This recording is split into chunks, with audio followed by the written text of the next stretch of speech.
देश के सैनिक अब नए कवच से कवर होंगे। इस रक्षा कवच को डीआरडीओ ने विकसित किया है। ये विशेष तरह की देश की सबसे हल्की बुलेट प्रूफ जैकेट है। ये इतनी मजबूत है कि इस पर 6 राउंड की फायरिंग की गई, लेकिन इस पर कोई असर नहीं हुआ। रक्षा क्षेत्र में आत्मनिर्भरता की ओर कदम बढ़ाते हुए रिसर्च के लिए मशहूर डीआरडीओ को बड़ी सफलता मिली है। रक्षा अनुसंधान एवं विकास संगठन ने देश की सबसे हल्की बुलेट प्रूफ जैकेट बनाने में सफलता हासिल की है।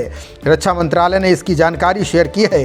ये जैकेट एक नए डिजाइन दृष्टिकोण पर आधारित है। इसमें नई प्रक्रियाओं के साथ आधुनिक निर्माण सामग्री का उपयोग किया गया है। इस जैकेट का चंडीगढ़ स्थित टर्मिनल बैलिस्टिक रिसर्च लेबोरेटरी यानी TBRL में सफल परीक्षण किया गया है। इस जैकेट का निर्माण डीआरडीओ की रक्षा सामग्री और भंडार अनुसंधान और विकास प्रतिष्ठान कानपुर में किया गया। परीक्षण के दौरान इस जैकेट पर 7.62 गुणे 54 RAPI स्तर के 6 विस्फोट पदार्थों से फायर किया गया। इसे देश की सबसे हल्की बुलेट प्रूफ जैकेट बताया जा रहा है। बता दें कि दिन रात बॉर्डर पर तैनात जवान दुश्मनों से लोहा लेते रहते हैं। ऐसे में उनकी सुरक्षा के साथ उनकी सुविधा को ध्यान में रखते हुए इस जैकेट का निर्माण किया गया है। इस रक्षा कवच को पहनने के बाद जवानों को युद्ध क्षेत्र में हथियारों के साथ भारीपन महसूस नहीं होगा। ये जैकेट एर्गोनॉमिक रूप से डिजाइन किया गया। फ्रंट HAP पॉलीमर बैंकिंग के साथ मोनोलिथिकल सिरेमिक प्लेट से बना है। साथ ही ये नए बुलेट प्रूफ जैकेट हमले में डेंजर लेवल 6 तक के लिए सुरक्षित है। वर्तमान में सुरक्षा बलों के जवान जिस जैकेट का इस्तेमाल करते हैं वो वजन में काफ़ी भारी है। ऐसे में लगातार पहनकर ड्यूटी करने में कड़ी मशक्कत करनी पड़ती है। भारतीय सेना के प्रमुख जनरल मनोज पांडे ने कहा कि जवान इसको पहनने के बाद युद्ध में जाने के लिए हिचकिचाएंगे नहीं।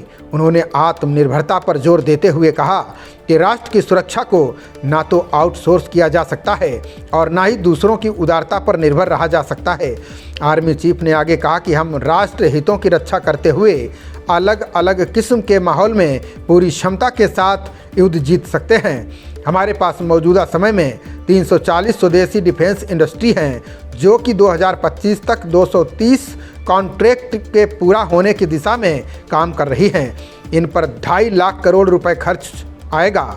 जनरल पांडे ने कहा कि भारत आधुनिक युग के युद्ध के लिए तैयार हो रहा है।